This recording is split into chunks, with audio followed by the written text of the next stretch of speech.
மக்களே கனடா வாங்க வாக்கியம் போகலாங்கிற சேனலில் இன்றைக்கி நம்ம வந்திருக்கக்கூடிய ஃப்ரான்ஸில் ட்ரான்சிங்கிற ஏரியாவில் தான் நம்ம இப்போ இருக்கிறோம். இங்கே தான் நம்மளோட ஃப்ரெண்டு இருக்குது. ஓகே, இந்த ட்ரான்சி ஏரியாவில் பார்த்திங்கன்னா இந்த முன்னாடி போதில் இந்த ஆட்டோ ஈக்குவல் என்னவோ போட்டிருக்கல, அதுதான் வந்து நம்ம ஒரு ஊபர் மாதிரி.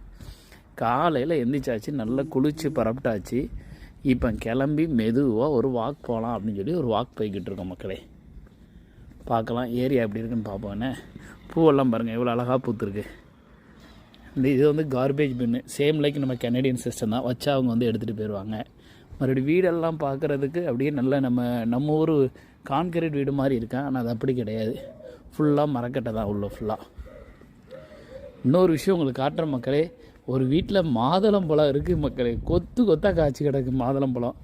பறிக்கணும்னு கை ரொம்ப குறுகுறுனுச்சு. என் ஃப்ரெண்டிட்ட சொன்னேன், டே பறிச்சிடாட, டே விட்றா வேணான்னு அப்படின்னா. அது அவ்வளோ மாதுளம்பழம் கிடக்கு, உங்களுக்கு காட்டுறேன், வெயிட் பண்ணுங்கள். மக்களே பாருங்கள், மாதுளம்பழம் பார்க்க முன்னாடி கார்பேஜ் ட்ரக்கை பாருங்கள். ஃப்ரான்ஸில் கார்பேஜ் ட்ரக் எப்படி அழகாக எடுக்குதா, சூப்பர். கார்பேஜ் ட்ரக்கு போகட்டும், போனதுக்கப்புறம் காட்டுறேன். இங்கே பாருங்கள் எப்படி இருக்குது. இந்த ஸ்ட்ரீட் நல்லா இருக்குதா. இந்த ஸ்ட்ரீட்டுக்குள்ளே இப்போ போக போகிறோம். ரெண்டு பக்கம் மரங்களுக்கு நடுவே ஒரு ஸ்ட்ரீட்டு. ஓகே, இந்த ஸ்ட்ரீட் வழியே இப்போ போகலாம். இந்த ஸ்ட்ரீட் ரொம்ப நல்லா இருக்குது. ஃபஸ்ட்டு வந்த புதுசில் ஃப்ரான்ஸ் வந்து எனக்கு பிடிக்காம தான் இருந்தது. இப்போ ஓகே, இப்போ பிடிச்சிட்டு. ஓகே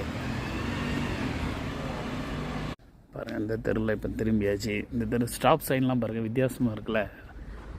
இப்போ இந்த தெருவில் திரும்பியாச்சு, இப்படியே நடந்து போய்கிட்டு இருக்கலாம். மாதுளம்பழத்தை உங்களுக்கு காட்டுறேன், வாழை மரத்தையும் காட்டுறேன்.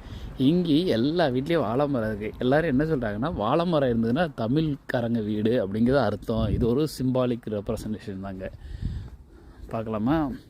ஃப்ரான்ஸில் வாழை மரத்தை பாருங்கள் மக்களே, கொத்து கொத்தாக இருக்கா. இதுதான் வாழை மரம் ஃப்ரான்ஸில்.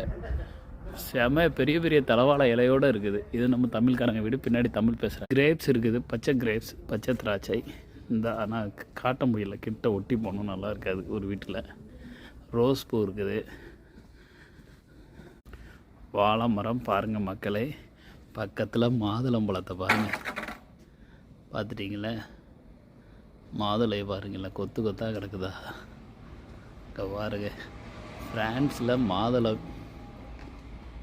மாதுளை இன் ஃப்ரான்ஸ் பியூட்டிஃபுல்லாக இருக்குதா. பார்க்கறதுக்கு பறிக்கிறது போல் கை குறுகுறுங்க, நல்லா பெருசாக வேறு கிடக்குது. மக்களே ஃப்ரான்ஸ் வாங்க, மாதுளம்பழத்தை பறிக்கலாம்.